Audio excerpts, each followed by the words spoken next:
दिया और बाती के आने वाले एपिसोड काफ़ी ट्विस्ट और धमाकेदार होने वाले हैं। साथ ही साथ कहानी में आ चुका है एक नया मोड़। भाभो यहाँ पर सूरज को ये एहसास दिलाती है कि उसकी बीवी उसके जीवन में कितनी अहमियत करती है।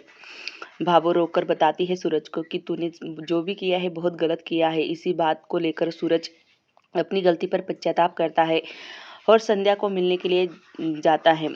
सूरज यहाँ से निकलते ही कहता है कि अब बहुत टाइम नहीं हुआ है, अभी भी टाइम बाकी है। 8 बजे की फ़्लाइट है संध्या जी की, तब तक मैं वहाँ पर चला जाऊँगा।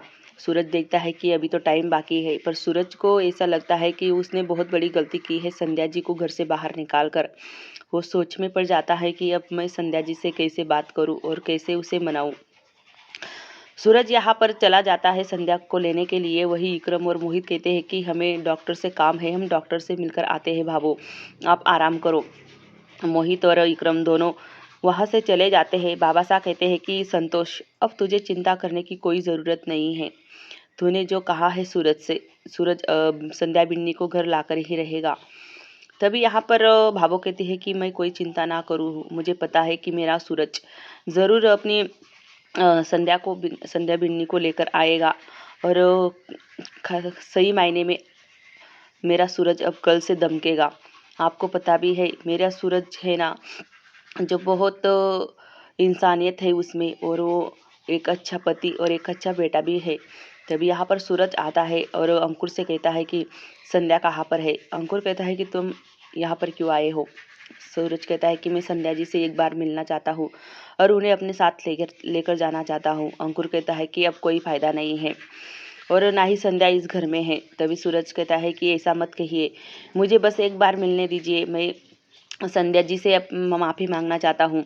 तभी यहाँ पर अंकुर कहता है कि अब कोई फ़ायदा नहीं है, संध्या जा चुकी है यहाँ से एयरपोर्ट के लिए। और सूरज कहता है कि नहीं, वो उसके रूम में होगी, मैं देख के आता हूँ। तभी सूरज कहता है कि अंकिता जी आप ही बताओ ना कि संध्या जी कहाँ हो। तभी अंकिता कहती है कि सूरज भाई साहब, संध्या तो चली गई, अब वो संध्या इस घर में नहीं है। सूरज को यकीन नहीं होता कि संध्या चली गई है, इतनी जल्दी कैसे जा सकती है। उसकी फ़्लाइट तो 8 बजे की थी और आप कैसे कह रहे हो कि इतनी जल्दी चली गई। तभी अंकुर कहता है कि नहीं है वो घर में, मैंने कहा है तुमसे कि जाओ देख कर आओ अपने रूम में। तभी संध्या के रूम में आता है सूरज देखने के लिए और सच में संध्या घर में नहीं होती है। अंकुर उसे बार बार कहता है कि संध्या चली गई है और अब तुम्हें कभी नहीं मिलेगी, हमेशा हमेशा के लिए वो चली गई है। यहाँ पर सूरज सोच में पड़ जाता है, कहता है कि नहीं, मेरी संध्या मुझसे कभी दूर नहीं जाएगी। संध्या के रूम में आता है सूरज दौड़कर और देखता है कि संध्या नहीं है रूम में, तो वो काफ़ी मायूस हो जाता है। उसे भी लगने लगता है कि संध्या सच में चली गई है। वो बहुत परेशान हो जाता है संध्या के लिए। अंकुर और उसे पीछे से आवाज़ देता है कि सूरज, वही वहाँ कोई नहीं है, तुम्हारा ये इस घर में घूमना बेकार है, तुम चले जाओ यहाँ से। संध्या तुम्हें यहाँ पर कहीं भी नहीं मिलेगी। संध्या के रूम में देखता है सूरज और वो एकदम से मायूस हो जाता है। तभी यहाँ पर सूरज अपने माथे को हाथ लगाकर परेशान होता है। तभी अंकुर कहता है कि अब देख लिया, यकीन हो गया तुम्हें, संध्या जी नहीं है यहाँ पर तुम्हारी। संध्या कब की चली गई है। सूरज एयरपोर्ट पर फ़ोन लगाता है और पूछता है कि जो नंबर वाली फ़्लाइट थी वो निकल गई है क्या। तभी यहाँ वहाँ से एक लेडीज़ बोलती है कि हाँ, 1 घंटे पहले ही उड़ान भर चुकी है। तभी सूरज की आंखों में आंसू आ जाते हैं कि उसने आने में बहुत देर कर दी और संध्या को मनाने में। अब संध्या उसे कभी नहीं मिलेगी, हमेशा के लिए जा चुकी है। यहाँ पर संध्या देखता है कि सूरज की जो सिंदूर की डिबिया थी, संध्या वो यही छोड़ गई है। वो हाथ में लेता है सिंदूर की डिबिया और सोच में पड़ जाता है कि कैसे संध्या इस डिबिया सिंदूर का इस्तेमाल किया करती थी हमेशा। यहाँ पर सूरज कुछ सोच ही रहा होता है, तभी उसका फ़ोन बजने लगता है। वो फ़ोन निकाल कर सुनता है कि कौन है। तभी विक्रम कहता है कि भैया आप जल्दी हॉस्पिटल आ जाओ। सूरज कहता है कि सब ठीक तो है ना वहाँ पर। विक्रम कहता है कि हाँ भैया, सब कुछ ठीक है, कोई चिंता नहीं है, बल्कि आपको एक खुशखबरी बतानी है। कोई लड़की है जो भाभो को किडनी देना चाहती है और भाभो और उसकी मैच हो चुकी है, तो बहुत खुशी की बात है, डॉक्टर साहब ने अभी अभी बताया। सूरज काफ़ी खुश हो जाता है और कहता है कि मैं अभी आया अस्पताल। सूरज वहाँ से भाग कर जाता है अस्पताल। तभी यहाँ पर भावो चिंता में बैठी होती है, कहीं संध्या बिन्नी वापस ना आने से मना कर दे। यहाँ पर मीनाक्षी कहती है कि भावो आप चिंता मत करो, देखना संध्या जेठानी जी आ जाएगी और तुम्हें गले लगाएगी और बहुत खुश होगी। जेठ जी उन्हें लेकर ही आएंगे। भावो कहती है कि हाँ, ऐसा ही होना चाहिए। भाबासा कहते हैं कि तुम क्यों चिंता कर रही हो संतोड़ी, देखो ना अपना सूरज आ चुका है। तभी यहाँ पर सूरज आता है और भावो दरवाजे की तरफ ही देखती है। सूरज से पूछती है कि क्या हुआ सूरज, पर भावो की आंखें नज़र दरवाजे की तरफ ही होती है। भावो की ऐसे लगता है कि अब आएगी संध्या, अब आएगी, पर संध्या नहीं आई होती है। तभी सूरज कहता है कि भावो संध्या जी जा चुकी है। भावो का दिल बैठ जाता है और उसकी आंखों से आंसू निकल आते हैं। तभी यहाँ पर भावो सूरज कहता है कि भावो तुम चिंता करना छोड़ दो, अब तुम्हें किडनी भी मिल चुकी है और तुम्हें मैचिंग भी हो चुकी है। कोई लेडीज है जो तुम्हें किडनी देना चाहती है। उसने नाम तो नहीं बताया, पर वो अपना नाम और अपनी पहचान छुपाना चाहती है, इसी वजह से वो किसी से मिलना नहीं चाहती।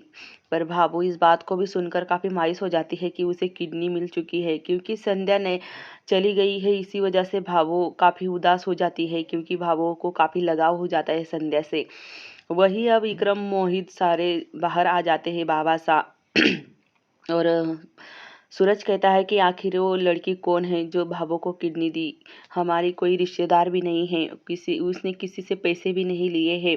मैं उसे एक बार शुक्रिया अदा करना चाहता हूँ, धन्यवाद कहना चाहता हूँ कि उसने मेरे भावो की जान बचाई। मीनाक्षी वहाँ पर होती है। मीनाक्षी विक्रम और मोहित ये सब के सब वहाँ पर बातचीत कर रहे होते हैं। पर विक्रम कहता है कि भैया डॉक्टर साहब ने मना किया है कि उस लड़की से कोई भी मिलना ना जाए, क्योंकि उसने अपनी पहचान छुपा कर रखी है और किसी से मिलना नहीं चाहती।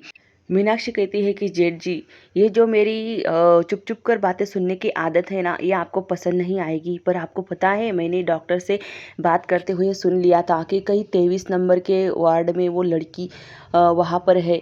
पर ये बात तो मैंने चुप चुप के सुन ली थी। पर तभी सूरज कहता है कि मैं उस लड़की से मिलना चाहूँगा और उसे एक बार धन्यवाद कहना चाहूँगा। तभी यहाँ पर सूरज भागकर वहाँ से चला जाता है। मीनाक्षी देखती है कि सूरज भाई साहब इतने बेचैन क्यों हो रहे हैं उस लड़की से मिलने के लिए जेठ जी। तभी यहाँ पर बाबा साहब कहता है कि सूरज डॉक्टर साहब ने नहीं कहा है ना मिलने के लिए, तो मत जाओ वहाँ पर। मीनाक्षी कहती है कि देखो ना बाबा साहब, जेठ जी तो ऐसे भागे जैसे वहाँ पर जेठानी जी है। तभी यहाँ पर सबके सब सूरज की तरफ देखने लगते हैं। सूरज आता है उस रूम को ढूंढते ढूंढते जहाँ पर 23 नंबर वार्ड में वो लड़की होती है। सूरज जैसे ही अंदर आता है तो देखता है लड़की पेट के बल वहाँ पर पीट कर कर सोई होती है। सूरज देखता है कि वो लड़की सोई हुई है। तभी वहाँ पर नर्स आ जाती है और नर्स कहती है कि तुम अंदर कैसे आए, ये पेशेंट जो है इसने किसी से मिलने के सबसे मिलने के लिए मना कर दिया है और अपनी पहचान छुपाने से। तभी सूरज कहता है कि यस, जिसने भी मेरी भावों को किडनी दी है इसने, तो मैं इनका एक बार शुक्रिया अदा करना चाहता हूँ, एक बार इसके आगे हाथ जोड़ना चाहता हूँ कि ये भगवान के जैसे हमारे सामने आई और हमारी मदद की। तभी सिस्टर कहती है कि सोचती है सिस्टर कुछ देर तक और मिलने के लिए इजाज़त दे देती है कि कहती है कि मिल लो। तभी उस लड़की से पूछती है सिस्टर क्या आप इनसे मिलना चाहती हो। वो लड़की हाँ कहती है, पर यहाँ पर संध्या नहीं होती।